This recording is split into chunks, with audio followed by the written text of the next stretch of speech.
Hello students, we are studying evolution and under evolution we have the topics still to discuss. So today we will discuss these four topics: fossils, speciation, evolution by stages and evolution should not be equated with progress. तो हमारे पास मैंने आपको ये बताया था कि evolution क्या है। हमारे पास एवोल्यूशन हुआ है, इसको कहने के लिए एविडेंसेस हैं, वो हमने प्रीवियस लेक्चर में डिस्कस किया। नाउ इसमें कुछ एवोल्यूशन में कुछ टर्म्स हैं, उनको हम डिस्कस करते हैं। तो सबसे पहले मैं आपको ये बताता हूँ कि फॉसिल्स के बारे में बताऊंगा। फॉसिल्स क्या चीज़ है? फॉसिल्स जो है दे आर एक्चुअली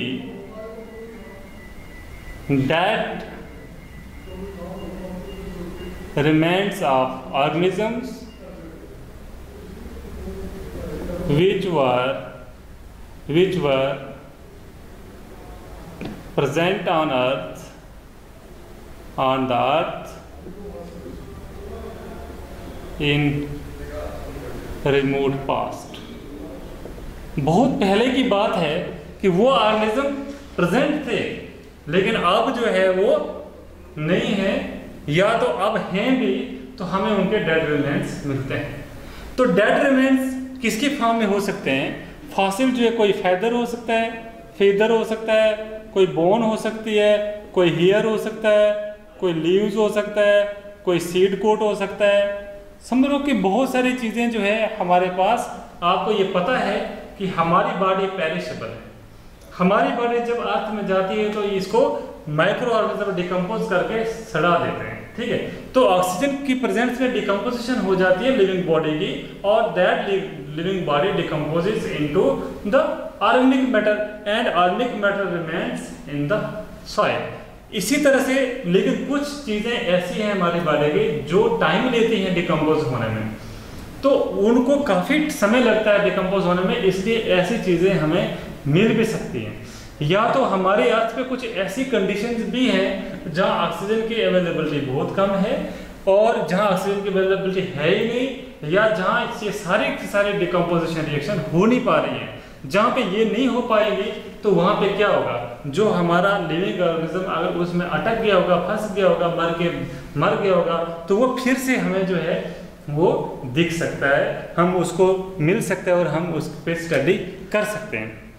आपने देखा होगा पेट्रोलियम को हम फॉसिल फ्यूल कहते हैं। Why petroleum is called fossil fuel? Petroleum को फॉसिल क्यों बोला जाता है? क्योंकि पेट्रोलियम बना ही है, फॉसिल से बना है। फॉसिल का मतलब हुआ कि dead remains of plants and animals जो है under high temperature and pressure जो है जमीन के नीचे, उसकी हाई टेम्परेचर प्रेशर की वजह से बना है। तो हम ये देखते हैं कि जो डेड रिमेन्स ऑफ एनिमल्स है वही जाके कन्वर्ट होकर बाद में वाटर पेट्रोलियम बनाते हैं, तो इसलिए उसके फ्यूल को क्या कहेंगे? फॉसिल फ्यूल कहेंगे। और यहाँ पे मैं बताऊंगा कि जैसे कहीं बर्फ है, ग्लेशियर्स में आपको पता है बर्फ के अंदर अगर कोई चीज़ फंस गई, अगर अटक गया, जैसे आर्कीपेट्रिक से हमें जो है उसका फॉसिल मिला हुआ है, तो वहाँ पे तो वो हज़ारों लाखों साल तक वो वैसा ही रहेगा, उसकी डिकम्पोजिशन नहीं हो पाएगी।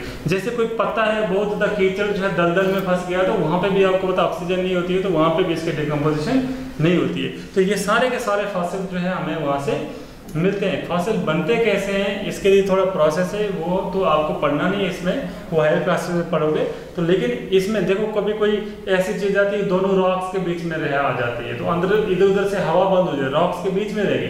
फिर हमने जब कहीं कंस्ट्रक्शन किया या कुछ का रॉक्स को उठाया तो वो चीज़ वैसा की वैसी होती है, थाउजेंड्स ईयर पुरानी होती है। तो हमारे पास बहुत सारे फॉसिल्स मिले हुए हैं, जो फॉसिल्स एक एविडेंस का काम करते हैं। जो फॉसिल अभी देखो हमारे पास डायनासोर्स की बोन्स मिली हुई हैं, एक बोन का 3 मीटर जो है लेंथ है। तो इससे ये लगता है कि अगर किसी ऑर्गेनिज्म की एक बोन 3 मीटर तक हो सकती है तो वो ऑर्गेनिज्म खुद कितना बड़ा हो सकता है। तो इसीलिए मैंने आपको ये बताया कि जो ये फॉसिल्स हैं ये हमें बहुत इंपॉर्टेंट क्लू देते हैं कि किस तरह से ये बने हैं, क्या इनका इंपॉर्टेंस है और ये होते क्या हैं। ठीक है, तो this is all about fossils. इसके बाद जैसे देखिए दूसरा कॉन्सेप्ट है स्पीसीएशन। स्पीसीएशन क्या होता है?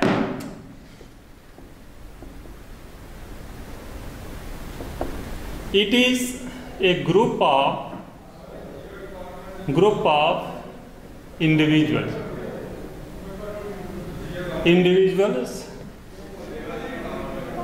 of a population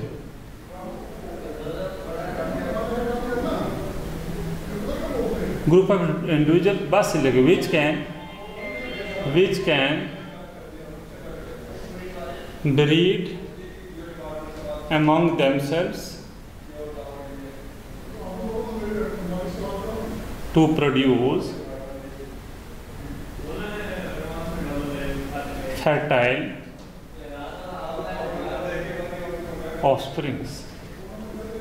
ठीक है, स्पीसीज क्या होता है? ऐसे ग्रुप होता है ऑर्गेनिजम्स का, इंडिविजुअल का लिखा है, ग्रुप ऑफ पॉपुलेशन भी बोल सकते हैं, जो आपस में हम इंडिविजुअल की जगह पॉपुलेशन भी लगा सकते हैं, जो आपस में इंटरब्रीड कर सकते हैं। एंड पॉपुलेशन और स्पीशीज में क्या फर्क है भाई? Population is the group of individual inhibiting a particular area and they share their gene pool. Species होती है कि it is the group of organisms, ठीक है, group of organism inhibiting the earth having जो सेम जो है features होते हैं, या तो same they can interbreed among themselves also. तो पॉपुलेशन छोटा है, स्पीशीज ब्रॉडर लेवल का। तो स्पीसीशन जो है ये कैसे होती है? ये एवोल्यूशन की वजह से होती है। और स्पीसीशन का मतलब क्या है कि नई स्पीशीज का बनना, the process of formation of, ये बन गई स्पीशीज की डेफिनेशन है। एंड हमने कहा the process of formation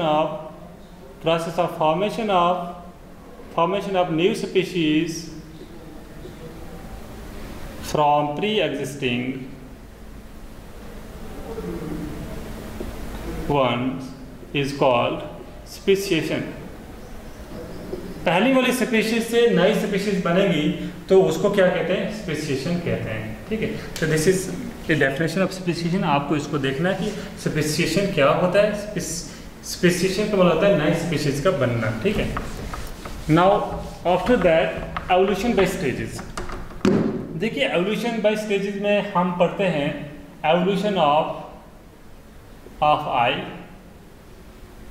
evolution of eye पढ़ते हैं, कॉलीफ्लावर की एवोल्यूशन पढ़ते हैं। ठीक है, इसमें मैं आपको ये सिंपल सी बात बताऊंगा कि एवोल्यूशन पे स्टेजेस का मतलब क्या है कि अगर हम ह्यूमन आई का एवोल्यूशन पढ़ेंगे तो हमें ये लगेगा कि एवोल्यूशन बाय स्टेजेस हुआ है।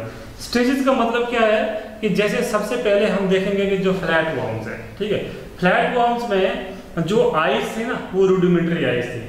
It was only an eye spot and it had no function, कोई फंक्शन नहीं है उसका। लेकिन आप देखोगे कि जैसे जैसे प्लेटिहेल्मिन्थेसिस से ऊपर आओगे, निमेटोड्स में आओगे, फिर उसके ऊपर आ जाओगे तो पिगमेंटेड स्पॉट इज देयर। तो आई जो एक पिगमेंटेड रीजन है, वो पिगमेंटेड रीजन रूडिमेंट्री आइज हम बोलेंगे उनको। वो रूडिमेंट्री आइज जैसे होती तो है, जैसे कॉकरोचेस है, इंसेक्ट्स में भी मिलती है हमें, हालांकि वो उनको विजन का नहीं है, लेकिन दे हैव फोटोरिसेप्टर्स, उस फोटोरिसेप्टर्स हैं उसमें, और वो लाइट के डिटेक्शन से का जो है बहुत फायदा होता है। जैसे आपने देखा होगा कॉकरोचेस है, तो कॉकरोचेस को जैसे ही आप लाइट ऑन करोगे वो भागते हैं। इसका मतलब वो लाइट को का जो फोटोरिसेप्टर है उसको स्टिमुलस दे रहा है अंदर, और उससे कोई वो डिसीजन ले रहा है। तो इसका मतलब क्या है कि वहाँ पे थोड़ा सा आस्ता आस्ता थोड़ी अच्छी डेवलप होगी।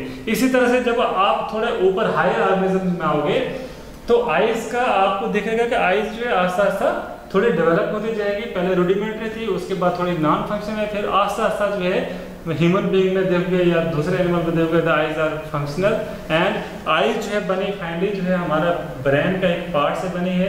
ब्रेन का जो मिड ब्रेन का जो आगे होता है जब इनिशियल स्टेज में जो कोर्निया जो है रेटिना होता है, रेटिना जो है वो ब्रेन का ही एक हिस्सा होता है जिस पे लाइट सेंसिटिव सेल बनते हैं और फोटोरिसेप्टर्स होते हैं जो हमें एनेबल करते हैं कि हम फिर उसको देख सकते हैं, किसी इंडिविजुअल को देख सकते हैं, या हमें विजन होता है, और वो उसी की वजह से होता है। तो इसमें हम देखेंगे कि जो एवोल्यूशन ऑफ आई है, it is evolution by stages की।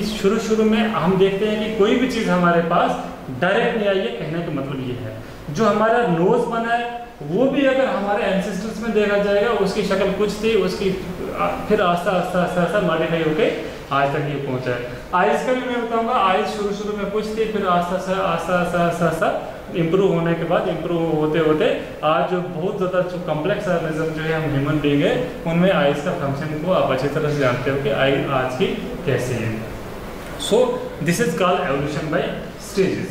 एंड लास्ट वन जो है फोर्थ मेरा टॉपिक है, एवोल्यूशन जो है should not be equated with progress. This is very important to know. हमारे पास ये जो डायरेक्ट क्वेश्चन दिया है कि why evolution should not be equated with progress. देखो प्रोग्रेस का मतलब क्या है कि हमेशा आगे की तरफ ही जाना। एवोल्यूशन का ये भी है कि हमेशा पॉजिटिव तरफ ही जो है एवोल्यूशन होगा। इसका कहने का मतलब क्या है कि प्रोग्रेस का मतलब होता है कि कल कम था फिर ज़्यादा आगे की तरफ ही इम्प्रूवमेंट हो रही है, लेकिन एवोल्यूशन में ऐसा नहीं है। एवोल्यूशन जो है हम प्रोग्रेस से इक्वेट इसको नहीं करते हैं, ठीक है। क्यों नहीं करते? क्योंकि हम ये कभी भी नहीं बोल सकते हैं कि कुछ चीज़ें इनएफिशिएंट थी जो हमारे से पहले हो गई और हम बहुत ज़्यादा एफिशिएंट हैं। ऐसा एवोल्यूशन का कंसेप्ट नहीं है। मैं ये भी बोल सकता हूँ कि बहुत सारी एफिशिएंट चीज़ें होती थी पहले, वो आज एक्सटिंक्ट हैं और आज नई आई हुई हैं। अब इसका रीज़न क्या एवोल्यूशन देता है कि एवोल्यूशन बोलता है कि इन्वायरमेंट को अडॉप्ट करते हुए ऑर्गेनिज्म में म्यूटेशन आई है और मॉडिफिकेशन आई है, उसी हिसाब से अपने इन्वायरमेंट को एडजस्ट किया है। अब ये चेंजेस जो है वो पॉजिटिव साइड भी है, नेगेटिव साइड भी है। जैसे आपको मैं एक एग्जांपल देता हूँ, आजकल भी लोग कुछ ऐसे हैं जो गूंगे पैदा हो जाते हैं। क्या ये प्रोग्रेस है? क्या किसी बंदे को आइज नहीं है, अंधा पैदा हो रहा है, इज दैट प्रोग्रेस? नहीं। हमारे बॉडी का जो मेकअप है, आज भी विकलांगित बच्चे पैदा हो जाते हैं, क्या वो प्रोग्रेस है? नहीं है।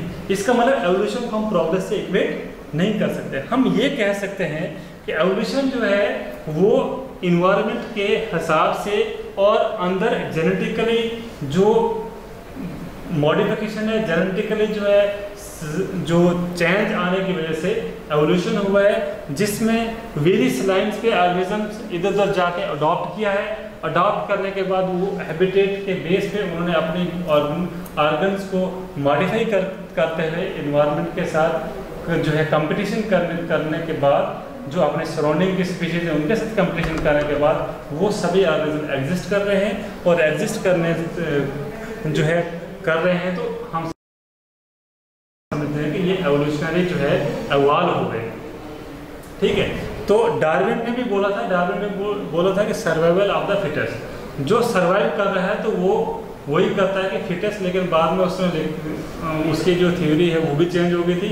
उन्होंने बोला था कि जो स्पीशीज इस ज़मीन पे आ जाएगी वो उसके बाद सर्वाइव जो है वो करती है, उसमें कैपेबिलिटी होती है और वो एनवायरनमेंट में स्ट्रगल करती है। तो इसी तरह से मैं आपको ये बताऊंगा कि हम जैसे सपोज एक एग्जांपल में बताऊंगा कि हम मैक्सिमम लोग बोलते हैं कि चंपांजी से बने हैं, बोलते हैं इंसान की चंपांजी से बना है। इन एवोल्यूशन का कंसेप्ट ये भी बिल्कुल नहीं है कि हम किसी स्पीशीज से कन्वर्ट होके आए हैं।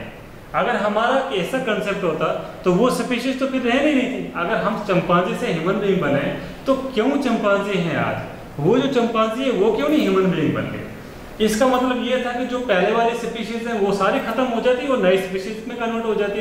ऐसा एवोल्यूशन का कंसेप्ट बिल्कुल भी नहीं है। एवोल्यूशन का कंसेप्ट ये है कि हमारा और चंपांजी का एक कॉमन एंसेस्टर रहा होगा। हम और चंपांजी बहुत इंटर रिलेटेड हैं, ज़्यादा क्लोज हैं और हमारा एंसेस्टर कोई कॉमन रहा होगा, लेकिन हम दोनों के दोनों अपनी एवोल्यूशनरी लाइन पे सर्वाइव कर रहे हैं और इवॉल्व हो रहे हैं। ऐसा इसका आंसर होना चाहिए। हमें ये बिल्कुल नहीं होना चाहिए इंसान बंदरों से बना है। This is totally wrong concept, ठीक है। हम ये बोल सकते हैं monkeys या chimpanzee and human being have evolved together from a common ancestor. We may have the common ancestors, but we do not evolve from one species from another species से हम evolve ऐसे नहीं हुए। So this is about evolution should not be equated with progress. ये नहीं है कि जो नया ऑर्गेनिज्म बनता है कॉम्प्लेक्स है वो बहुत ज़्यादा एफिशिएंट है, जो पुराना था वो इनएफिशिएंट था, ऐसा भी नहीं है। इसीलिए हम ये बताते हैं कि एवोल्यूशन जो है it is something different than the progress, ठीक है। दिस इज़ जो है ऑल अबाउट द एवोल्यूशन। इसमें मुझे लगता है कि मैंने सारे के सारे टॉपिक कवर कर दिए हैं।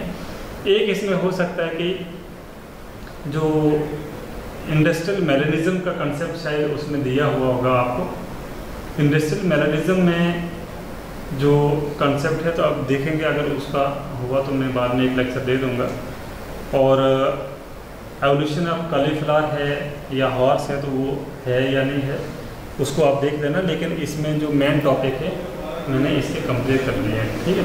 तो आप देख लेना, अगर आपको इसमें से कोई भी क्वेश्चन पूछना होगा, अगर आपको लगेगा कि आपको इस चीज़ की समझ नहीं आ रही है या मैंने कहीं जल्दी में बोल दिया हो, तो आप डायरेक्टली जो है मेरा यूट्यूब जो चैनल है उसके नीचे कमेंट्स लिखे मेरे लेक्चर के नीचे, मैं वहाँ पे ज़रूर रिप्लाई करूँगा। अगर वहाँ भी लिख सकते हो तो आप मेरे डायरेक्ट कांटेक्ट कर सकते हो मुझसे, कांटेक्ट नंबर पे मुझे जो है वो आप अपना क्वेश्चन भेज सकते हो and I will definitely reply. Thank you.